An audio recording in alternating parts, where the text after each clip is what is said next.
एक बात ध्यान रखो, कोई आत्मा जानबूझकर अपने बुरे कर्म आप पर नहीं उड़ेलती है। वह कोई षड्यंत्र नहीं करती है। जैसे पानी का स्वभाव है ढलान की ओर बहना, वैसे ही आत्मा का स्वभाव है बुरे कर्मों का त्याग करना। इसलिए हमें जल कन्या का उदाहरण ध्यान में रखना चाहिए। आप किसी भी आत्मा के साथ जुड़े हुए हों तो वह आत्मा आपके लिए जल कन्या है। वह जानबूझकर आपको बुरे कर्मों के सरोवर में नहीं डुबोना चाहती है। वो तो स्वयं स्वतंत्र होना चाहती है, इसीलिए अपने बुरे कर्मों को उड़ेल रही है। जल कन्या की तुलना किसी संक्रामक रोग से ग्रस्त रोगी से भी की जा सकती है। कोई रोगी जानबूझकर अपने रोग से आपको संक्रमित नहीं करता। आप जैसे ही उसके समीप आते हो, आप अपने आप ही संक्रमित हो जाते हो। इसलिए आपका मित्र धनुष जानबूझकर आपके ऊपर बुरे कर्म नहीं उड़ेल रहा है। यह सब अपने आप हो रहा है, इसलिए जल कन्या को दोष देना उचित नहीं है। दोष है आसक्ति का। धनुष का मुंह पीला पड़ गया। बाबा मातंग ने उसकी तुलना ऐसे संक्रामक रोगी से की थी जो मातंगों के होने वाले मुखिया उर्वा को संक्रमित कर रहा था। यद्यपि बाबा ने एक सामान्य बात कही थी, धनुष्क ने उसे अपने ऊपर ले लिया था। वार्ता का केंद्र बिंदु अपने ऊपर से हटाने की चेष्टा करते हुए उसने पूछा, परंतु बाबा, उन 3 बाहरी जनों से तो आपकी कोई आसक्ति नहीं है, तो फिर वे आपके लिए जल कन्या कैसे हो गए? वे आपके ऊपर अपने बुरे कर्म कैसे उड़ेल सकते हैं? उत्तर उर्वा ने दिया, अरे धनु, क्रोध भी आसक्ति का ही रूप है।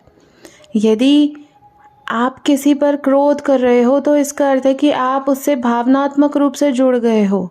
नकारात्मक भावना के साथ किसी से जुड़ना भी तो जुड़ना ही है ना।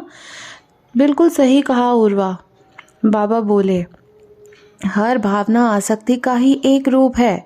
भावनाएं मुख्यतः 9 होती हैं, जैसे कि आनंद, उदासी, भय, क्रोध, दया, घिन्न, अपेक्षा, आश्चर्य और विश्वास।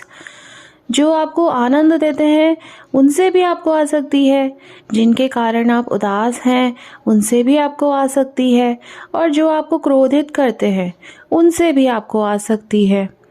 जिनसे आपको भय है उनसे भी आपको आसक्ति है। जिन पर आपको दया आती है उनसे भी आसक्ति है। जिनसे आपको घिन होती है उनसे भी आपको आसक्ति है। जिनसे आप कोई अपेक्षा रखते हो उनसे भी आपको आसक्ति है। और जो आपको आश्चर्य में डालते हैं उनसे भी आपको आसक्ति है। जिन पर आपको विश्वास है उनसे भी आपको आसक्ति है। जो भी आप में किसी भी प्रकार की सकारात्मक अथवा नकारात्मक भावना उत्पन्न करते हैं उनसे आपको आसक्ति है। उन सबको जल कन्या समझो, वे सब आपको बुरे कर्मों के समुद्र में डुबोते हैं। फिर तो हर कोई जल कन्या हुआ। धनुष्क ने चैन की सांस लेते हुए कहा, जितनी अधिक आसक्ति उतना अधिक बुरे कर्मों का प्रवाह होता है। बाबा बोले। यद्यपि बाबा ने एक तथ्य बोला था, धनुष्क ने इसको भी अपनी और उर्वा की मित्रता पर टिप्पणी समझ ली। दूसरी ओर उर्वा अपने ही किसी गणित में व्यस्त था। जब उसके गणित से एक तथ्य सिद्ध हुआ तो उसने तुरंत उसको व्यक्त किया।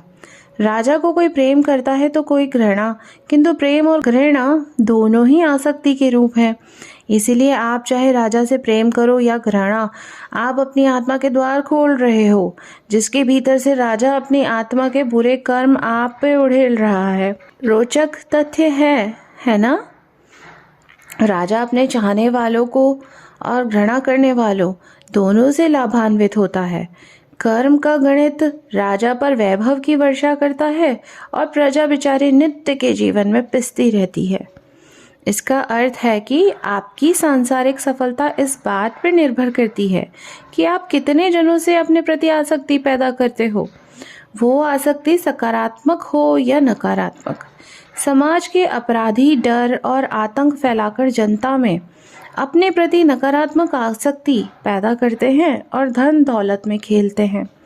सज्जन सकारात्मक आसक्ति पैदा करके शांति और समृद्धि की ऊंचाइयां प्राप्त करते हैं।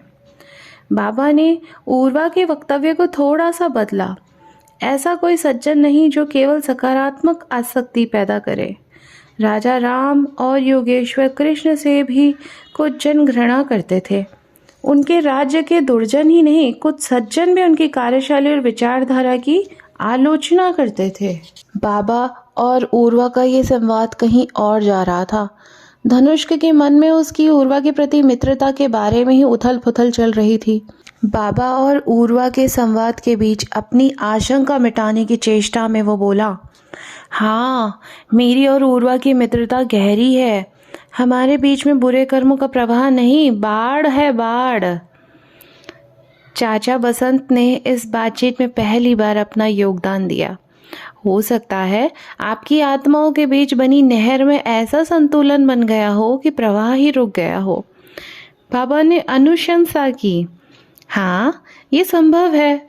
जब दो आत्माओं के बीच आसक्ति होती है तो उनके बीच का प्रभाव कई बातों पर निर्भर होता है।